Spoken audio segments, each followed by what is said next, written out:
बिस्मिल्लाहिर्रहमानिर्रहीम। अस्सलाम वालेकुम। आप देख रहे हैं हालात। मैं हूं सईद चौधरी। डीजीआईएसपीआर और सेक्रेटरी दाखिला ने एक प्रेस कॉन्फ्रेंस की है। बड़ी लंबी चौड़ी प्रेस कॉन्फ्रेंस थी, जिसमें दुनिया के सामने वो तमाम सबूत रख दिए गए हैं जिनसे पता चलता है कि पाकिस्तान में होने वाली दहशतगर्दी की वारदातों के पीछे भारत का हाथ है। जो प्रैक्टिस हैं उनका भी खुल के जिक्र किया गया। भारत की जो प्रैक्टिस हैं और जो उनके सहूलतकार हैं उनका भी जिक्र किया गया। इस प्रेस कॉन्फ्रेंस की एक खास बात यह थी कि इसमें इमरान खान और पीटीआई का जिक्र तक नहीं हुआ, लेकिन भारत में बहुत जिक्र हो रहा है इमरान खान का और पीटीआई का। जिस तरह वो आसिम मुनीर के खिलाफ प्रोपेगेंडा कर रहे हैं, इसी तरह वो इमरान खान और उनकी जो जमात है वो जो बातें कर रही है आसिम मुनीर के खिलाफ, उसको हाईलाइट कर रहा है वहां का मीडिया। और मुझे तो ये लग रहा है, जो मैंने आज देखा है सारा दिन, इंडियन मीडिया जो है, मेन स्ट्रीम मीडिया की बात कर रहा हूँ, तो मुझे तो ये लग रहा है कि उन्हें इमरान खान की शक्ल में शेख मुजीबुर रहमान नजर आ रहा है। ये मैं क्यों कह रहा हूँ। और एक और खबर है, आपने देखा होगा सोशल मीडिया पे बड़ी खबर चलती रही है, जनाब मियाँ चन्नू खानेवाल में एक डॉक्टर रफीक गुज्जर साहब हैं। वो जनाब कोई खातून थी, वहां उनके पास गई है, उन्होंने कोई टेस्ट वगैरह करवाए थे, तो फिर जनाब उसके बाद उसके शौहर ने एक वीडियो जो है वो अपलोड की।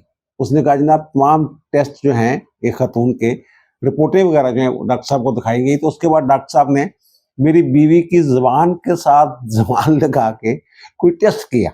वो कहते हैं ये कौन सा टेस्ट है, ये मुझे बता दें। बहरहाल वो जनाब साहब जो हैं वो हो गए गिरफ्तार। अच्छा, जब ये खबर आई ना सामने, तो हम दोस्त बैठे हुए थे सारे, तो उसमें से एक साहब ने ये कहा कि यार ये हो ना हो, पीटीआई का ना हो, ये डॉक्टर साहब जो हैं। तो बाद में ये पता चला, ये खबरें ये आई कि जो डॉक्टर रफीक साहब है, रफीक गुज्जर साहब, ये वाकईतन इनका तल्लक जो है ये पीटीआई से है, और ये पीटीआई के टिकट होल्डर रह चुके हुए हैं। यानी जो भी यहाँ चवलें नजर आती हैं उनके पीछे पीटीआई वाला जरूर निकलता है। ये कौन सा टेस्ट था। बहरहाल अब उनकी हिमायत में भी कुछ लोग आ गए हैं जनाब, वहाँ और खवातीन भी थी। और लेकिन ये भी खबरें आ रही है कि जनाब डॉक्टर साहब की पहले भी ऐसी कोई शिकायतें मिलती रही हैं कि जनाब ये जुबान टेस्ट किया करता था। बहरहाल ये तो एक कह लेना बरसवील तज़किरा, इसका मैं बात कर रहा हूँ इसका। और दूसरी बात यह है कि हमारे जो वज़ीर आज़म हैं मियाँ शहबाज शरीफ साहब, ये दोस्त ममालिक का शुक्रिया अदा करने के लिए, जिन्होंने पाक भारत जंग में हमारा साथ दिया, हमारे कंधे से कंधा मिला के खड़ रहे हैं, तो वो जनाब उनका दौरा कर रहे हैं। कल 25 मई से 30 मई तक वो तुर्किया जा रहे हैं, आज़रबाईजान जा रहे हैं, ताजिकिस्तान जा रहे हैं और फिर ईरान जा रहे हैं। अब लोग ये कह रहे हैं जनाब ईरान ने हमारी क्या मदद की है इस जंग में। उनके वजीर खारजा जहाँ आए थे और भारत भी गए थे, लेकिन वो कहते हैं जनाब उन्होंने इस जंग में हमारा साथ क्या दिया है कि जनाब ये ईरान का भी शुक्रिया अदा करने जा रहे हैं। इसके पीछे खबर है। अच्छा, वैसे जो भारतीय मीडिया है उन्होंने तो बड़ी तनकीद की थी उनके वजीर खारजा पे, और उनको अजीब अजीब इल्काबात से, एक ने तो कुछ और ही लफ्ज इस्तेमाल कर दिए थे उनके लिए, उनके वजीर खारजा के लिए। खबर यह है कि जो फितनतुल हिंदुस्तान है, यानी बीएलए बीएलएफ वगैरह, जो बलूचिस्तान की कलदम नाम नहाद तंजीमें हैं ना, दहशतगर्द तंजीमें, उनके खिलाफ ऑपरेशन शुरू है। और ऑपरेशन जनाब ये उस तरह का ऑपरेशन नहीं है जैसे पहले होता था। जनाब ये 6 लाशें गिर गई, 5 लाशें गिर गई और जनाब 2 शहीद हो गए हमारे एहलकार। ये ड्रोन से ऑपरेशन जारी, जहाँ उनकी पनाहगाहें हैं ना, वहाँ ये हमले हो रहे हैं। और इस वक्त उनकी लाशें वसूल करने वाला ग्रुप जो है वो भी मौजूद नहीं, जो उनके सहूलतकार थे। मैं महारंग बलोच वगैरह की बात कर रहा हूँ, और जो बलोच यकजहती कमेटी बनाई हुई उन्होंने, उनकी वही आते थे ना। ये हमारे डीजीएसपीआर ने दो टोक अंदाज में बात की है कि जब ये जाफर एक्सप्रेस वाला सानिया हुआ है और बीएलए के लोग मारे गए थे वहां, तो उनकी लाशें वसूल करने के लिए कौन आया था? वो कह रहे हैं हम डीएनए करवाते हैं इनका, और वो जो उनकी फैमिली है वो आए और ले जाए उनको, उनके जो लवाहकीन है, केस आगे चले। वो कहते हैं ये मारिंग बलोच जो है और इनकी जो साथी खवातीन थी, मारिंग बलोच तब गिरफ्तार है, तो ये कौन होती हैं लाशें वसूल करने के लिए आने वाली? और फिर उन्होंने ये भी कहा कि ये जो लेके बैठ जाती है ना कोक इंसानी की आड़ में, जनाब ये तस्वीरें, जनाब ये लापता अफराद, वो कहते हैं कि जनाब, ये पहले भी मैं अर्ज कर चुका हूँ, ये जो लापता अफराद वाली बात है, जब ये ईरान में हमने जवाबी हमला किया था, पाकिस्तान में उन्होंने एक मिसाइल फेंका था, तो हमने वहाँ जो BLA का कैंप था वहाँ हमला किया था, वहाँ जो लाशें मिली थी वो उनमें वो लोग भी थे जिनका जनाब महरंग बलोचिया तस्वीरें लेके इस्लामाबाद में बैठी हुई थी, और बहुत सारे लोग जो हैं साफी जो हैं जनाब बड़ी हमायत में आगे आ गए थे ये महरंग बलोच ग्रुप की। और फिर वो कहते हैं, हमारे जो DGSPR है उन्होंने भी ये बात की कि जनाब ये लाशें छीन के ले गए थे, अस्पताल से चोरी करके वहां ले जाके बैठ गए थे अपने धरने धुरने में। तो ये कौन होते हैं? बड़ी मुश्किल से वो लवाकिन कह रहे थे हमारी लाशें हमें वापस करें, लेकिन ये जनाब वापस नहीं कर रहे थे। फिर वो गिरफ्तार हुई। DGSPR ने तो दो टोक अंदाज में कहा है कि महरंग बलोच और इस जैसे लोग जो हैं, और वो जो बलोच यकजहती कमेटी बनी हुई जो काउंसिल है, वो भारत की प्रैक्टिस के तौर पे काम कर रहे हैं यहाँ पे। और इसका वालद क्या था? जब ये इसने रोना पिटना डाला था ना जनाब, इसकी एक वीडियो वायरल हुई थी जनाब, मेरी पत्नी अम्मी ने कपड़े बेच के और पता नहीं क्या बेच के जनाब मुझे पढ़ाया था, तो उस वक्त भी मैंने अर्ज किया था कि इसके अब्बा जी जो थे वो दहशतगर्दों के साथी थे, बंदूक उठाई हुई थी उन्होंने, तस्वीरें हैं सोशल मीडिया पे भी मौजूद है, रिकॉर्ड पे भी मौजूद है, बड़ी कीमती गन लेके वो खड़े हुए हैं इनके वाला साहब। ये जो खुद को बलोच कहती हैं, लेकिन वो जो बलोच है वो इनको बलोच मानने के लिए तैयार ही नहीं, कि इसका बलोचों से कोई ताल्लुक ही नहीं, ये तो लांगू है। और फिर दूसरा ये जो जंग लड़ रहे हैं बलोच, जो BLA वाले हैं, जब BLF वाले हैं, DGSPR ने ये कहा ये ना बलोचों के किन हकूक के लिए जंग लड़ रहे हैं, इनके अंदर क्या इंसानियत है कि बच्चों के ऊपर जनाब साफ टारगेट समझ के, जैसे TTP वालों ने हमला किया था APS पे, उसी तरह बच्चों की स्पष्ट पे हमला कर दिया गया इनकी तरफ से।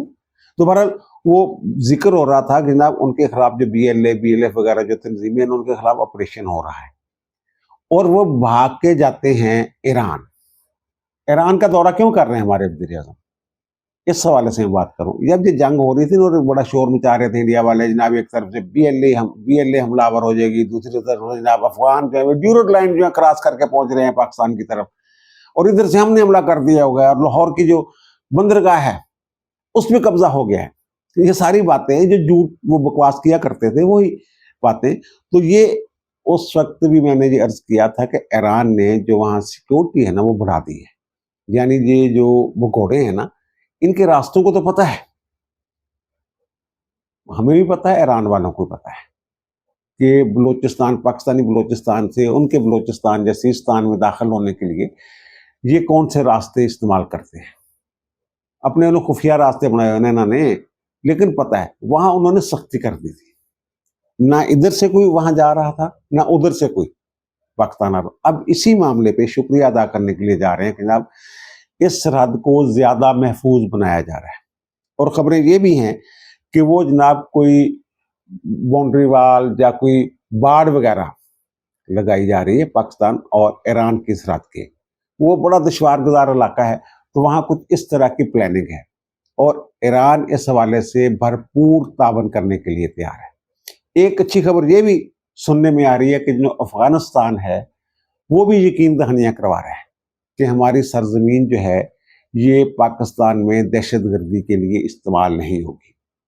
चीन को उन्होंने कोई यकीन दहानी करवाई है, बहरहाल खबरें आ जाएंगी। तो ये इसलिए ईरान जा रहे हैं, और वो जो मैंने कहा ना कि जनाब लाशें गिर रही हैं, लेकिन क्योंकि लाशें उठाने वाले हैं नहीं, तो फिर वो पता नहीं चल रहा अभी, लेकिन ये खबरें आना शुरू हो जाएंगी। कल भी मैंने अर्ज किया था कि ऑपरेशन हुआ है और उनका जो जाली बेस कमांडर था वो मारा गया है। आज फिर इस तरह की खबरें हैं। एक तो ये खबर होगी, और दूसरी खबर ये है कि जनाब एक तरफ तो हमारे यहाँ आसम मुनीर साहब को फील्ड मार्शल का ओहदा दे दिया गया है, खुशियाँ मनाई जा रही हैं पाकिस्तान में, जीत की खुशियाँ मनाई जा रही हैं। शर्जील मेमन साहब अभी बाहर का दौरा करके आए, जैसे मैंने अर्ज किया था ना, हमारे जो पाकिस्तानी है बाहर, ओवरसीज पाकिस्तानी, वो बता रहे हैं कि जनाब इस जंग के बाद जो हमारी इज्जत और वकार है उसमें इस हद तक इजाफा हुआ है कि अंग्रेज हमें इशारा करके जाते हैं वेरी गुड, और दीगर मुसलमान ममालिक के जो शहरी हैं वो मबरूक मबरूक जफियाँ, खाने, मिठाइयाँ, सब कुछ चल रहा है। लेकिन यहाँ सफ़े मातम बिछी हुई है पाकिस्तान में। अब ये जो खुशदार वाला वाक़या हुआ, ये कुछ छोटा सानिया नहीं है, ये साफ बच्चों को, यार मासूम बच्चों का क्या कसूर था। अच्छा, पहले तो ये था ना कि जनाब ये शनाख्ती कार्ड चेक करके जनाब ये बलोच हैं, गैर बलोच हैं, पंजाबी हैं, उनको ये मारा करते थे। यहाँ तो ये भी तमीज़ नहीं की इन्होंने कि जनाब वो बच्चियाँ जो हैं, वो जो एक सूबेदार की बेटियाँ, और वो सूबेदार कर लड़ना है तो हमारे साथ आकर लड़ो। तो ये भी तमीज़ की गई कि वो जो बच्चे हैं या जो बस है स्टूडेंट्स की, उसमें कौन सवार है, उसमें बलोच हैं, पंजाबी हैं, सिंधी हैं, खैबर पख्तूनख्वा के लोग हैं, कौन है कोई पता नहीं। अंधाधुंध उन्होंने, बस उन्होंने, उनका मकसद ये था कि जनाब, क्योंकि बाहर से, इंडिया से ये उन्हें कहा जा रहा है जनाब हमें लाशें चाहिए, और वो सारे सबूत जो हैं उन्होंने आगे रख दिए। आज हमारी डीएजीपीआर ने जो डोजियर माजी में देते रहे हम उनको, जो 2016 में हमने कुलभूषण को पकड़ा था, उससे बड़ा सबूत क्या हो सकता है कि ये पाकिस्तान में दहशतगर्दी की बातें हैं। और फिर उनकी ऑडियोज जो रिकॉर्ड की हुई हैं, जो इकबाली बयान है यहाँ जो लोग पकड़े गए हैं उनके, वो सारी चीज़ें जो है सबूत ही है ना जो भारत यहाँ कर रहा है। और फिर उनका मीडिया जो है वो एक कुछ रिटायर्ड मेजर है, मुझे उसका नाम भूल जाता है, तो वो तो कह रहा था ना बीएलए के लोग जो मेरे साथ राब्ते में हैं, वो कहते हैं मैं ऑन ये बात कर रहा हूँ, टीवी में बैठ के लाइव बता रहा हूँ जितना मेरे साथ राब्ते में, और फिर बीपर शिपर भी देते हैं जो लोग जाके वहां पे।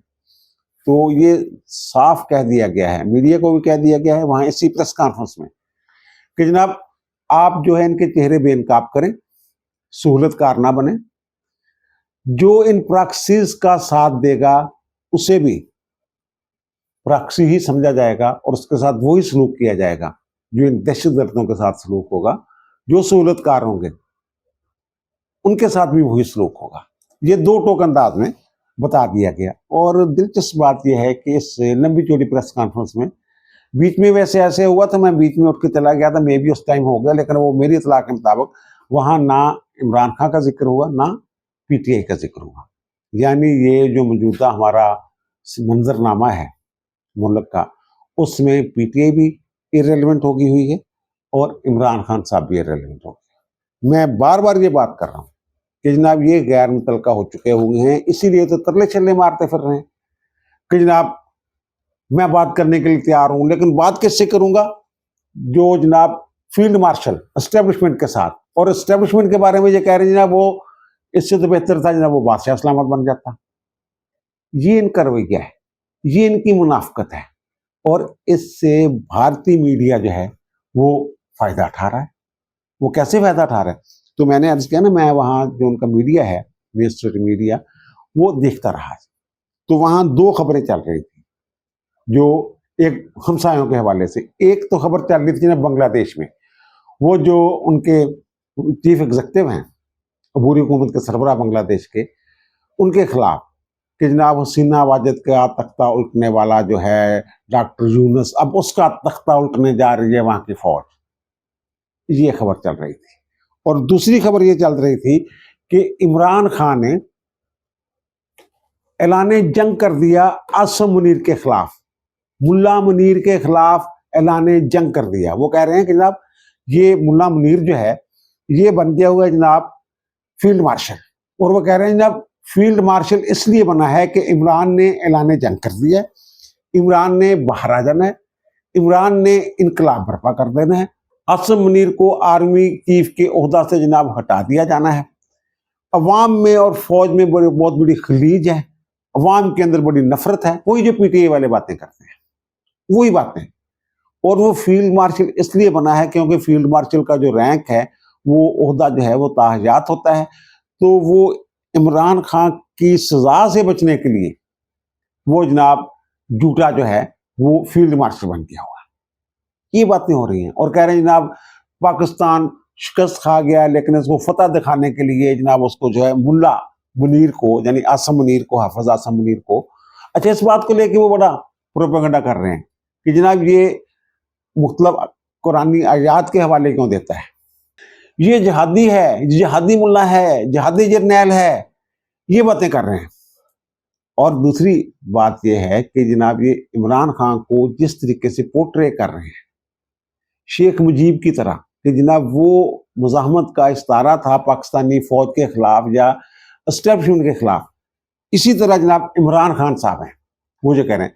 अच्छा, उस वक्त ये प्राइवेट चैनल्स तो होते नहीं थे, आकाशवाणी होता था जनाब इनका जो रेडियो है, और दूरदर्शन इनका टीवी होता था। उस वक्त शेख मुजीब की हिमायत में उस तरह खुल के ये बातें नहीं होती थी। हालांकि उस साजिश में, बांग्लादेश वाली साजिश में मुकम्मल तौर पे भारत शरीक था।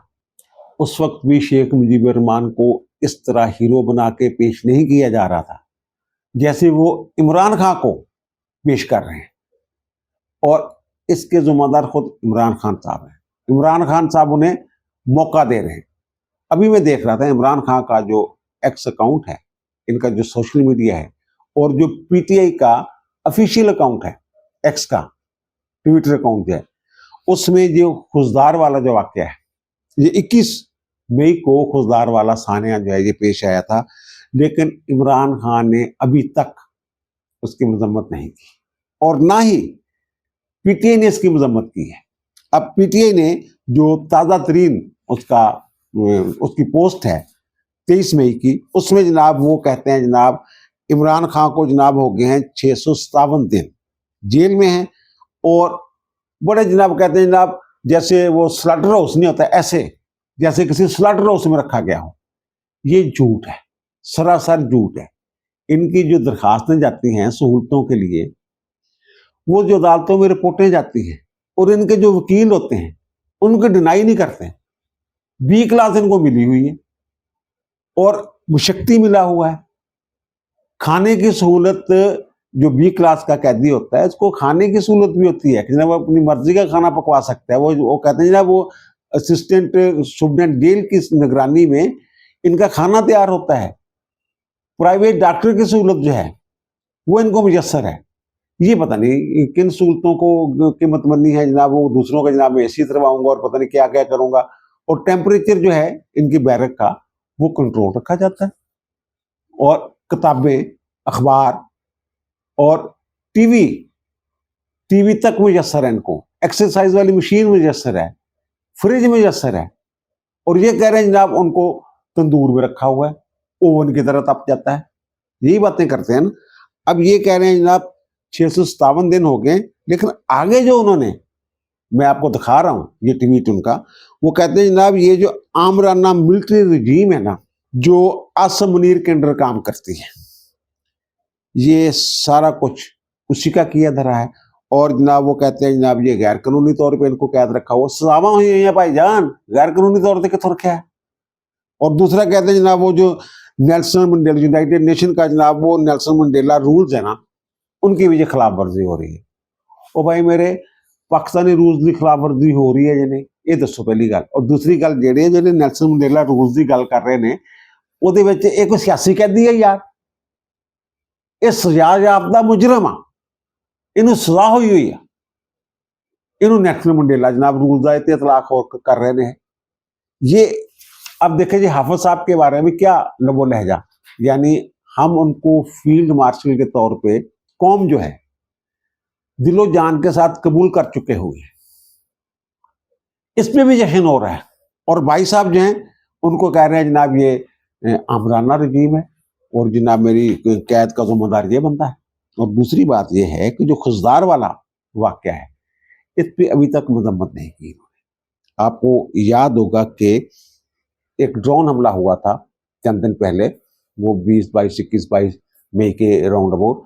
तो वहाँ क्या हुआ था, वो हुआ ये था कि एक घर से हैंड ग्रेनेड फेंका गया फोर्सेस पे, लॉ एनफोर्सिंग एजेंसीज पे।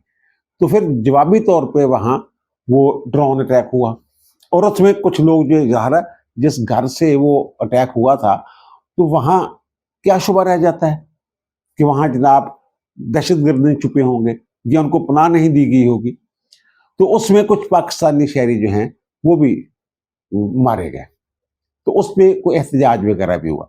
अब खुजदार पे भाई साहब को तफीक नहीं हुई कि जनाब इस पर वो कोई मजम्मत कर दें, अफसोस का इजहार कर दें, लेकिन उसको मैं ये भी दिखा रहा हूँ उनका जो है, ये 22 मई को इन्होंने ये एक ट्वीट किया हुआ है। 22 मई को अपने इस ट्वीट में लिखते हैं कि जनाब मुझे पता चला है कि जनाब वहाँ ड्रोन अटैक हुआ है केपी में, तो जनाब ये तो बड़ी मुश्किल के साथ हमने अमेरिका के ड्रोन अटैक जो है रुकवाए थे, तो इस पे जनाब वो कहते हैं जनाब शदीद मजम्मत करता हूँ और खैबर पख्तूनख्वा की हुकूमत को हदायत करता हूँ कि जनाब वफाकी हुकूमत के सामने एहतजाज रिकॉर्ड करवाएं और ड्रोन हमलों को फौरी तौर पर रुकवाएं। अब हुकूमत ये तय कर चुकी हुई है या एस्टेब्लिशमेंट ये तय कर चुकी है, रियासत ये तय कर चुकी हुई है कि अब जनाब हमने अपने जो ना फौजी जवान जो हैं किसी भी फोर्स के हो वो नहीं मरवाने, हमने डायरेक्ट जो है वो अटैक करना है। कल भी मैंने अर्ज किया था कि हथियार नहीं छुटने दे, सारी गल्लां गुल्लां खत्म हो गई हुई हैं, हुण सीधी जनाब जिहड़े ना उन्हां दा सफाया ये फैसला। और खान साहब जो है ये कोशिश कर रहे हैं, ये ट्वीट किया वो 22 मई को उन्होंने कि जनाब हमने जनाब ये इसको रुकवाएं, वहाँ की केपी की हुकूमत को कह रहे हैं। और केपी की हुकूमत के जो गंडापुर साहब हैं उन्होंने जो बयान दिया है कि जनाब IMF के साथ जो है जनाब हम जो है वो जो शराइत है वो नहीं मानेंगे। IMF का वफद पाकिस्तान आया हुआ है, बजट की तैयारियां जारी हैं, लेकिन ये कह रहे हैं जनाब हम IMF के साथ तावन नहीं करेंगे अगर इमरान खान को सहूलतें नहीं देगी। और भाई इमरान खान इर्रेलेवेंट हो चुका हुआ है। 9 मई के मुलजिमों के खिलाफ ट्रायल जो हैं वो बड़े तेज हो गए होंगे, इसीलिए इमरान खान एक दफा फिर ये जनाब लेके आ गए हैं सौदा बेचने के लिए। उन सौदा बिकना नहीं है इमरान खान का कि जनाब 9 मई जो है ये फॉल्स फ्लैग ऑपरेशन था। फिर एक मरतबा जब बयानियां बनाने की कोशिश कर रहे हैं, एहतजाज की कालें दी जा रही हैं और उससे फायदा जो है वो भारत उठा रहा है। ये तो मुझे ऐसे लग रहा है कि जनाब भारत वाले जो सोच रहे थे कि जनाब हम पाकिस्तान के साथ छेड़खानी करेंगे, जो फौज है पाकिस्तान की वो रिएक्ट नहीं करेगी और ये लोग जो हैं ये सड़कों पे आ जाएंगे और पाकिस्तानी फौज का, आर्मी चीफ का और हुकूमत का ये तख्ता उल्ट देंगे और इमरान खान को रिहा करवा लेंगे। और इमरान खान रिहा होकर वही काम करेगा जो शेख मुजीब ने किया। मुझे ये लगा है उनके प्रोपेगेंडे से। और दूसरा 9 मई वाले जो मुकदमा मैंने अर्ज किया ना, बड़ी तेजी के साथ उनकी समाप्त जारी है, तो खौफ भी उनको यही है। अब ये खबरें ये आ रही हैं कि जनाब कोई 15-20 के करीब जो इनके अरकान असम्बली हैं, कोई सेनेटर वगैरह हैं, उनके खिलाफ ठोस शवाहद जो है वो मौजूद है, उनको सजाएं हो जानी है, वो सीटें भी खाली हो जाएंगी। ज़ाहिर है जब उनको सजा हो जाएगी फिर वो अपील में जाएंगे, अपील में अगर सजा मुअत्तल भी हो जाए तो जुर्म जो है वो बरकरार रहता है, उनकी नाहली जो हो गई वो हो गई। अब इन्हीं के फैसल चौधरी साहब जो हैं, फवाद चौधरी के भाई, वो ये कह रहे हैं 50-60 MNA जो हैं उनके लिए बैरकें साफ करवा ली गई, वो भर दी जाएंगी, उन लोगों से सजाएं हो जाएंगी, वो ये कह रहे हैं, और वो सीटें खाली हो जाएंगी और वहां पे इलेक्शन होगा। और जब वहां पे इलेक्शन होगा वगैरह 8 फरवरी को भूल जाएंगे, बड़ी धांधली हो जाएगी और अपनी मर्जी के बंदे चलेंगे वगैरह वगैरह, इस तरह की ये बातें कर रहे हैं। अच्छा, जो भारत कह रहा है ना कि इमरान खान ने आसम मुनीर के खिलाफ ऐलान जंग कर दिया है, वो जो इनका 22 मई वाला ट्वीट है, एक्स में जो पोस्ट डाली है उसमें आगे जाकर माशाल्लाह जनाब general Asim Munir field marshal बन गए। वैसे बेहतर था वो फील्ड मार्शल की जगह खुद को बादशाह का टाइटल देते, क्योंकि इस वक्त मुल्क में जंगल का कानून राज है और जंगल के कानून में तो बादशाह होता है। ये वही बात है जिन्होंने नहीं वो कहती शेख मुजीब की तस्वीर एक तरफ लगा के और वो याहिया खान की तस्वीर दूसरी तरफ लगा के कि जनाब गद्दार कौन। इसका जो ऑफिशियल अकाउंट है इमरान खान का, वहां से वो पोस्ट की गई थी और इमरान खान की मर्जी से पोस्ट की गई थी। इमरान खान ने कहा है कि जनाब मुझसे पूछ के इसको जो है वो पोस्ट किया गया था। तो वही बात है, अब ये नए जो इनके जो ट्वीट श्वीट कर रहे हैं उसमें कर रहे हैं बादशाह सलामत, उसमें भी ये कहा गया था। जो खुजदार वाला वाक्य है, कौन सा मुल्क ऐसा है जिसने इसकी मजम्मत नहीं की? इवन रूस ने भी इसकी मजम्मत की है, ईरान ने मजम्मत की है, अर्दवान तैयब अर्दवान ने मजम्मत की है, तुर्की ने की है, इस्लामी ममालिक ने की है, अमेरिका ने की है, अमेरिकी सफीर ने की है और अक़वाम मुत्तहिदा ने की है। लेकिन भाई साहब को जो तफीक नहीं हुई, जाकर देख ली इनका सोशल मीडिया जो है, इमरान खान का जो एक्स अकाउंट है या ट्वीट है, वहां देख ली जब इमरान खान ने वो ड्रोन हमले की कर रहे हैं जिसके बारे में ये बताया जा रहा है कि जनाब वहां से जहां ड्रोन अटैक किया गया है हुकूमत की तरफ से, वहां से उनके ऊपर हैंड ग्रेनेड फेंके गए थे, लेकिन इसकी मासूम बच्चों की शहादतों में भाई साहब को तफीक नहीं। और मैं जो कह रहा हूं कि जो वहां इंडिया का मीडिया है वो तो यही पोर्ट्रे कर रहा है, इसी तरह की मंजरकशी कर रहा है कि जनाब जो इमरान खान है इसी तरह एस्टेब्लिशमेंट के खिलाफ डटा हुआ है, जैसे जनाब शेख मुजीबर रहमान जो है वो उस वक्त डटे हुए थे। और मुझे ये भी लग रहा है कि वो जो भी तासर देना चाह रहे हैं कि जनाब जैसे शेख मुजीब की हमने मदद की थी, इसी तरह इमरान खान की मदद के लिए भी तैयार है। ये अंदर खाते इमरान खान को हमारी मदद हासिल है। अब दीजिए मुझे इजाज़त। अल्लाह ताला आप पर, मुझ पर, हम सब पर मेहरबान रहे। अल्लाह हाफिज़।